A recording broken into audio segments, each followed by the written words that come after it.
اچھے دوست کی 3 نشانیاں کیا ہیں؟ نبی کریم صلی اللہ تعالی علیہ وآلہ وسلم کا ارشاد مبارک ملاحظہ کیجیے۔ نمبر 1، اچھا ہم نشین وہ ہے کہ اس کے دیکھنے سے تمہیں خدا یاد آئے۔ نمبر 2، اس کی گفتگو سے تمہارے عمل میں اضافہ ہو۔ نمبر 3، اس کا عمل تمہیں آخرت کی یاد دلائے۔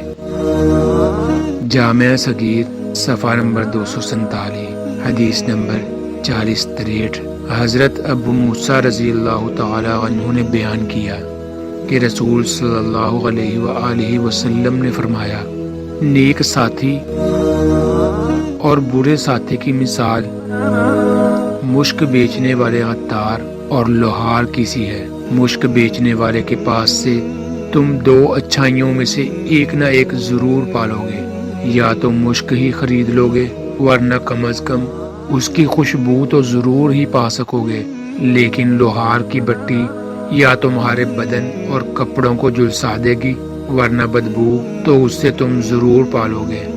صحیح بخاری۔ عن ابی ہریرہ رضی اللہ تعالی عنہ عن النبی قال رجل علی دین خلیل فلی نظر احکم من خیال، یعنی آدمی اپنے دوست کے دین اور اس کی روش پر ہوتا ہے، بس تم میں سے ہر ایک شخص کو یہ ضرور دیکھنا چاہیے کہ وہ کس سے دوستی کر رہا ہے۔ اور مسند الحمد کی روایت میں یہ الفاظ ہیں، المرء علی دین خلیل فلی نظر احکنکم من خیال من یخال، یعنی آدمی اپنے دوست کے طریقہ پر ہوتا ہے۔